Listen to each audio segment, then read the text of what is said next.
If you're following Dip First Heard, I'm sure a lot of you know Andy Signore from Popcorn's Planet, and I'm sure you might know Amber's journalist friend, people say, or partner, whatever this person is, Eve Barlow, the person defending Amber all the time, has now somewhat pitched in on Andy Signore. Well, I can't quite say pitched in. I did say slammed on my thumbnail. However, all it is her saying, shut up to Andy.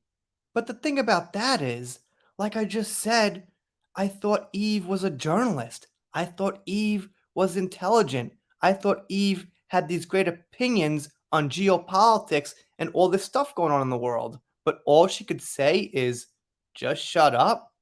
Kind of seems, I don't know, maybe somewhat childish actually.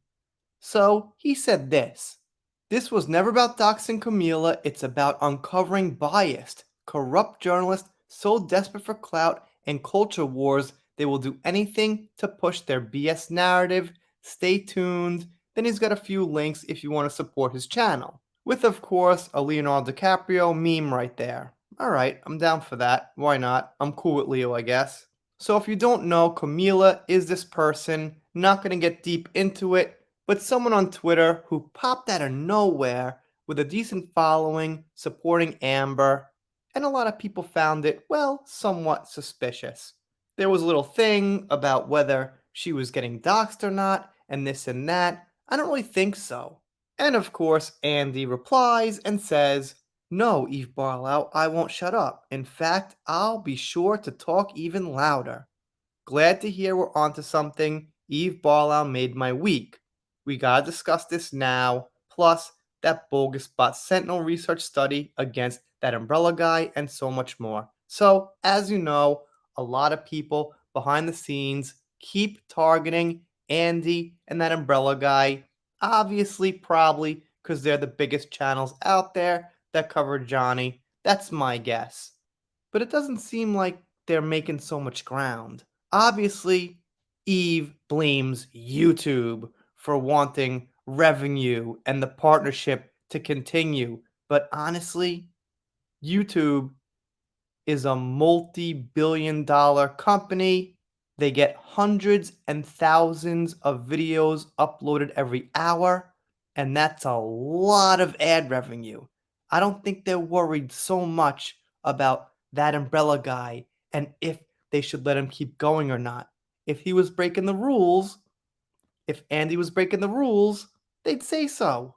Out of over 11 million monetized channels, I'm sure YouTube isn't really like buddy buddy with them. And here she continues on about that umbrella guy. One such channel, that umbrella guy, helped foster misogynist and dehumanizing opinions toward women. I think she means towards Amber and generally only Amber. Maybe that umbrella guy covered Evan Rachel Wood once or twice or something. I don't know. But it's like 95% about Amber Heard, not because she's a woman, but because she was caught lying. It was proved in court in Virginia and defaming Johnny. That's a fact. That can be said as many times as we want. His latest victim is Amber Heard. He published 128 videos about her. When we analyzed the transcripts, we discovered that umbrella guy mentioned Amber over 6,100 times. Okay, but I'm gonna guess I haven't seen all those videos and heard all those mentions, but the guess is it was from third party. He was reporting, as usual, like me, like I am now, on third party opinions, not his own made up things about Amber Heard. And a lot of times they come from places like the Mail Online, even the Sun once in a while, Newsweek, all the people that are actually supporting Amber and putting out their opinion on Amber. And then she goes on to say that YouTube has no solution for it. No solution for what? The spirit of freedom of speech and expressing your opinion? That's what it is.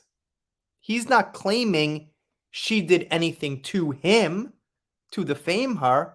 he's spreading news about what she did to defame Johnny Depp. Sounds perfectly fine to me.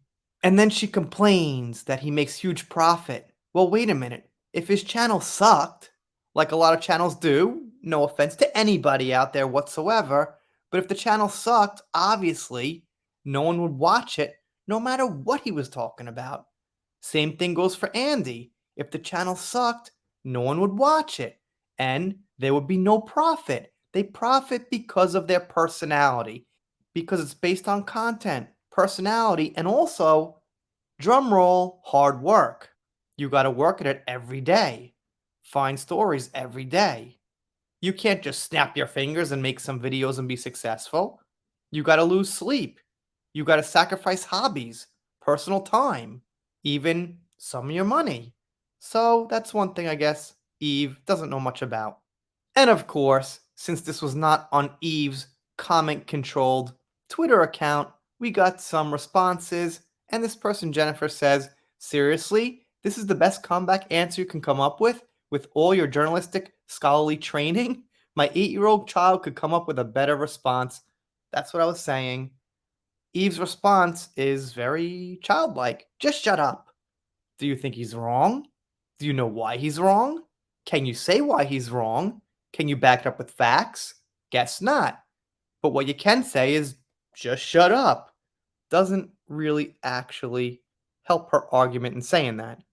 And the next person down says, by the way, I spent 5 years studying for a journalist degree. I graduated in journalism, and I know what a journalist books say about free speech. Andy has all the right to still talk. Stay mad, Eve. Finally, someone who understands what journalism means. My daughter have 2 masters and is a journalist. I'm so tired of people calling themselves journalists without any kind of education. And I don't call myself a journalist. I'm definitely not. Just a guy with an opinion. But of course, free speech is the thing I believe in.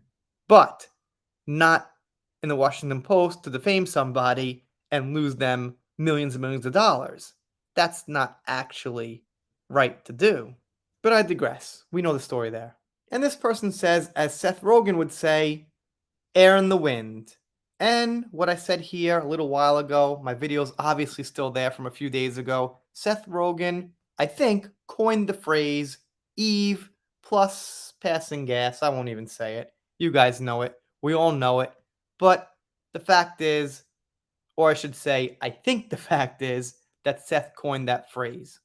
Anyway, let me know what you think down below. Doing shoutouts, special thanks, things like that. By the way, I recorded this video with my onboard Mac mic. I don't think I can tell the difference, so let me know how the sound is. Let me know how the channel is. Whatever you got to say, feel free. And if you're not subscribed here, consider it. And if you don't consider it, I'll be sad, but I'll get over it. Done here for now. See you next time.